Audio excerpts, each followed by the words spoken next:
नमस्कार दोस्तों, मैं सोनाक्षी दीक्षित आप सभी का अवरल टाइम्स में स्वागत करती हूँ। दोस्तों, भारतीय जनता पार्टी हरियाणा विधानसभा चुनाव जीतने के बाद आत्मविश्वास से लबरेज हो गई है।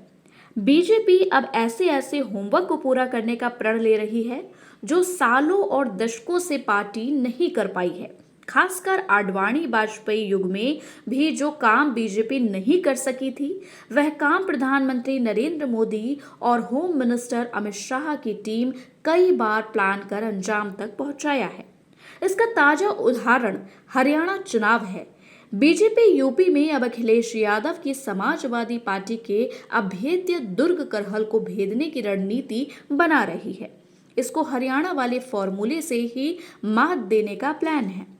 आपको बता दें कि यूपी की 10 विधानसभा सीटों पर अगले कुछ दिनों में उपचुनाव होने हैं।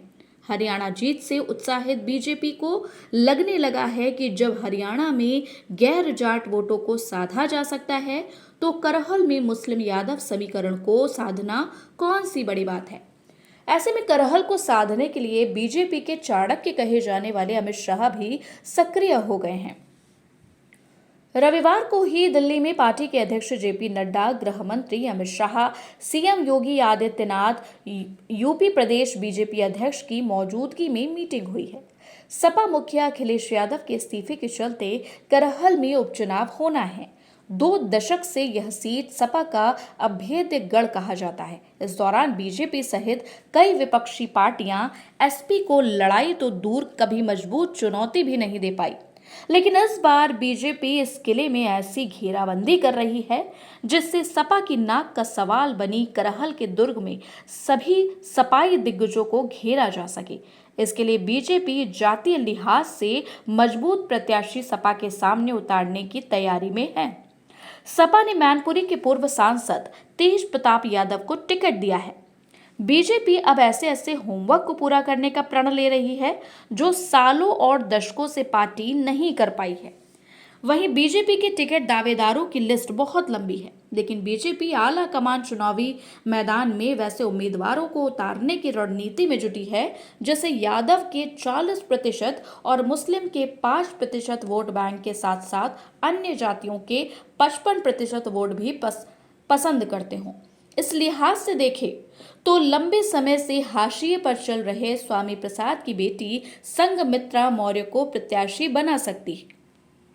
संघमित्रा मौर्य पहले भी बीजेपी की टिकट पर सांसद रह चुकी हैं, लेकिन पिछले चुनाव में पिता की बगावत के कारण बेटी को टिकट नहीं मिल सका था।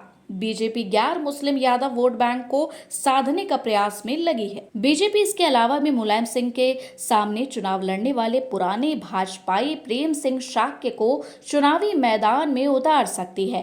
करहल से केंद्रीय मंत्री एसपी सिंह बघेल की बेटी सलोनी बघेल के नाम को लेकर भी चर्चा हो रही है। शिवम चौहान, अशोक चौहान और योगेश प्रताप बघेल के नाम की भी चर्चा है, लेकिन कहा जा रहा है कि कुछ सीटों पर इस बार आला कमान प्रदेश को नाम फाइनल पर भेजेगी और फिर इसके बाद उपचुनाव होंगे। आपको बता दें कि बीजेपी ने करहल जीतने के लिए मैनपुरी को सियासी लिहाज से मजबूत करने के लिए प्रतिनिधित्व भी दिया है। जयवीर सिंह को बड़ा मंत्रालय देकर कैबिनेट मंत्री बनाया है और मुलायम सिंह यादव के खिलाफ चुनाव लड़ने वाले प्रेम सिंह शाक्य को पैक्स फेट का अध्यक्ष बनाया।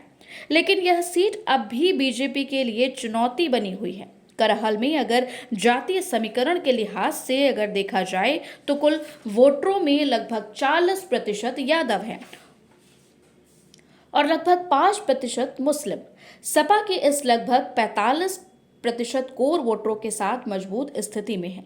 वहीं बीजेपी की नजर करहल में बघेल, शाक्य व लोधी समुदाय के 80,000 से अधिक वोटरों पर है। ब्राह्मण क्षत्रिय वोटरों की संख्या भी करहल में 50,000 के करीब है। इसके लिए अलावा लगभग 50,000 के करीब एससी वोटर हैं। साल 2022 में भाजपा को यहां 80,000 वोट मिले थे। इसके बावजूद भी पार्टी हार गई थी। धन्यवाद।